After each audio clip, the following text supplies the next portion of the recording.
Rino, Oke. kemudian Mas Reza, kemudian Mas Isran ya, kita gantian. Baik, terima kasih. Singkat saja Bapak. Ya, ini pertanyaannya bagus sekali. Saya kebetulan sempat mendata juga pertanyaan, ada kurang lebih 12 pertanyaan yang ditujukan ke saya ini. Dan sebagian besar bagus-bagus dan beberapa hampir sama ya.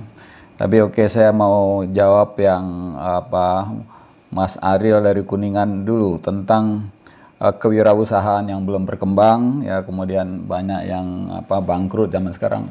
Saya itu memberikan kuliah tentang kewirausahaan sosial di universitas-universitas tempat umum ya. Selalu saya sampaikan pesan bahwa seorang wirausahawan itu adalah seorang yang tangguh, pantang menyerah, dan pasti pernah gagal. Seorang yang sukses, perusahaan yang sukses itu tidak ada yang mulus ya. Mungkin Mas Reza Radian sendiri juga pernah juga mengalami masa-masa sulit ya, karena sebagian besar orang yang sukses itu pernah melewati masa-masa sulit, masa-masa jatuh. Itulah syarat kesuksesan, yaitu tahan banting, tahan uji, pantang menyerah, gigih ya. Itulah yang namanya wirausahawan. Jadi kalau misalnya belum apa-apa pengen jadi pengusaha itu sudah ngeluh modal, nggak ada ini, nggak ada itu udah poinnya udah berkurang itu ya. Nah, kemudian sekarang tantangan yang mengharuskan yang muda-muda untuk jadi wirausahawan ada dua. Satu, bonus demografi. Bonus demografi ini adalah kalau dari sisi negatifnya atau tantang ancamannya adalah meningkatnya persaingan di dunia kerja. Ya, bukan kelebihan tenaga produktif, itu dari sisi lain, tapi di sisi yang tantangannya meningkatnya persaingan di dunia kerja, ya. Oleh karena itu, yang muda-muda sebaiknya jangan bercita-cita melamar jadi pegawai, jadi karyawan. Bercita-citalah untuk menjadi orang yang mandiri, berkarya, berkreasi, ya, berwirausaha. Satu lagi yang mengharuskan kita harus bercita-cita jadi wirausaha adalah era digital ini sendiri. Era digital ini mengambil tenaga pekerjaan-pekerjaan manual besar sekali. Bisa 1:10. Satu pekerjaan yang membutuhkan 10 tenaga manusia itu bisa pindah ke satu gadget, ke satu HP, satu smartphone. Itu artinya apa? Di dunia lapangan kerja, era digital ini menyapu lapangan kerja. Oleh karena itu, tidak ada pilihan. Prioritas cita-cita itu bagi yang muda-muda harus menjadi wirausahawan. Nah, syarat-syarat menjadi wirausahawan itu adalah pertama harus punya ide, siapkan ide. Lalu ambil inisiatif, lalu coba eksekusi. Gagal jangan menyerah. Maju lagi, gagal lagi jangan menyerah. Ya, sampai berapa kali jangan menyerah. Insya Allah itu biasanya akan menemukan posisi terbaik, posisi yang stabil, pasar yang stabil gitu ya.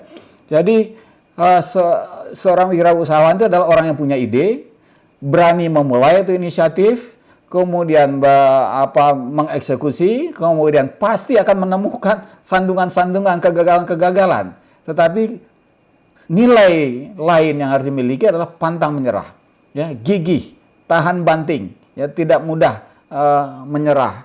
Nah, ini yang perlu, karena itu saya sering juga dalam aksi-aksi gerakan literasi yang umum, saya anjurkan untuk baca kisah-kisah sukses ya. Karena di dalam kisah sukses itu pasti ada kisah susahnya, kisah sulitnya, kisah jatuhnya.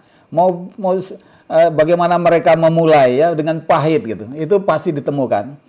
Ya, itulah kan saya suka men-share, membagikan buku-buku biografi yang populer gitu tentang orang-orang yang betul-betul memang orang sukses, tetapi karena di dalam cerita suksesnya akan ketemu ya masa-masa dia menghadapi kesulitan, masa-masa mereka jatuh, itu pasti gitu. Jadi ini pesan keharusan ya. Siapkanlah diri dan juga sampaikan kepada adik-adik, kepada yang muda-muda bahwa siapkan diri kalau mau survive, kalau mau maju itu untuk mengadopsi nilai-nilai kewirausahaan itu ya. Mungkin itu kalau saya cuma harus menjawab pertanyaan yang satu ini. Makasih Mbak Nyur. Intinya saya ingin mengajak khususnya teman-teman yang muda-muda itu ya, harus bersiap menghadapi era ya di mana kita harus mengubah mindset. Kemudian tentu saja para pihak yang punya sumber daya harus mengerahkan sumber dayanya itu di samping untuk mencari manfaat untuk diri sendiri, usaha sendiri, kelompok sendiri, harus menyertai dengan nilai-nilai sosial ya dalam aktivitas-aktivitasnya itu. Saya rasa keberlangsungan suatu pertumbuhan sangat tergantung kepada dukungan ekosistem lingkungan, ekosistem sosial budaya. Ya, jadi individualisme mutlak itu tidak akan terpakai gitu ya. Dan kesuksesan seseorang juga akan sangat bergantung pada interaksi dengan lingkungan, kerjasama, kolaborasi. Itulah ciri dari era sekarang ya. Nah, saya rasa itu yang harus kita bangun. Dan kita optimis, sebetulnya sumber daya kita yang ada, kalau kita kelola dengan baik, kita berikan muatan ilmu pengetahuan dan teknologi, kita bisa bangkit. Saya optimis ya, Indonesia bisa memasuki fase yang 2 dekade yang seperti dilalui oleh negara-negara yang kemudian menjadi maju itu ya. Dan juga yang sudah dilalui oleh Vietnam dan India yang tadi di bawah kita. Saya yakin kita sangat, lokasi geostrategis kita paling bagus ya. Sumber daya alam kita masih cukup asal kita pandai memanfaatkannya, dan semangat kita sebetulnya untuk berusaha itu sangat tinggi ya itu.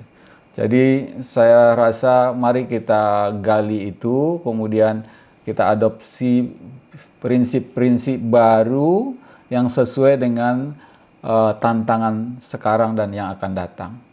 Itu saja ya, mudah-mudahan lain waktu kita sambung. Sekian, terima kasih. Assalamualaikum warahmatullahi wabarakatuh.